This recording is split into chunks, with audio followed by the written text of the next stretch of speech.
नर्मदा जी की जयंती पर आप सभी को हार्दिक हार्दिक शुभकामनाएं। नर्मदा नदी का बहुत अधिक महत्व है।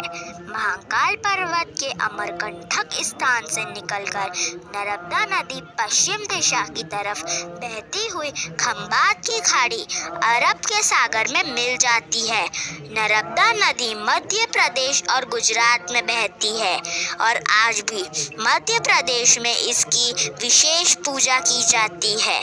धार्मिक मान्यताओं के अनुसार नर्मदा नदी की परिक्रमा करने से पापों से मुक्ति मिलती है और मृत्यु के बाद मोक्ष की प्राप्ति होती है।